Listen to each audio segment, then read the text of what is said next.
Months after the opening of India to civilian nuclear trade with the world, the country is already shopping. Russia, France, and the United States are now competing for billions of dollars worth of contracts. Examining the advantages each of the sides has, here's Vikram Behil with this report. India is likely to spend billions of dollars in the next few years on building nuclear power plants to fuel the country's growing energy requirements. For a long time, when it comes to nuclear energy, Russia has been the only game in town. But recently, new players have emerged. Russia now faces competition from France and the United States for Indian business.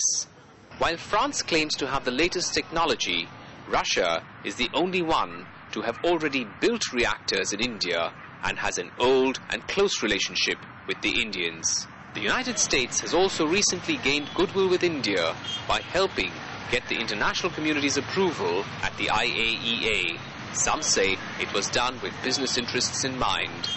If you look at the United States, and many people want to know as to why President Bush signed this agreement with India, it was such a lot of pressure on him from the economic lobby, from the commercial lobby.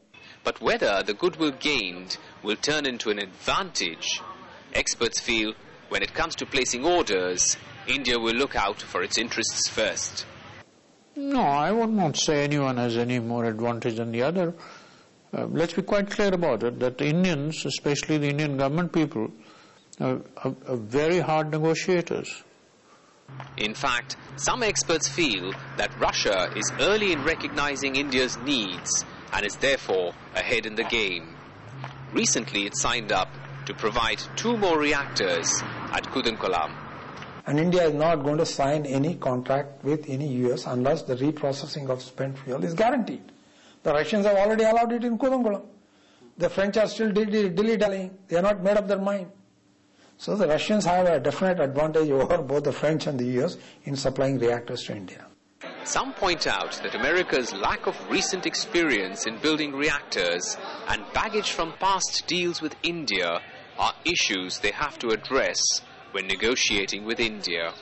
Americans are not known to be reliable suppliers. We've had the case of the Tarapur nuclear power station where we had a contract for the Americans to supply fuel, and halfway through they broke the contract. The same thing has happened with defense supplies.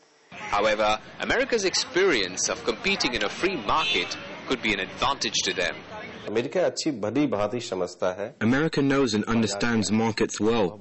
America has been a major player in world markets. America probably understands the importance of the market probably better than any other country. Speculation is that India will place orders on a number of suppliers. But the hope of getting the lion's share of India's nuclear energy market in these economically hard times is what is keeping suppliers running to India. And the race has just begun. Vikram Behil, 4RT, India.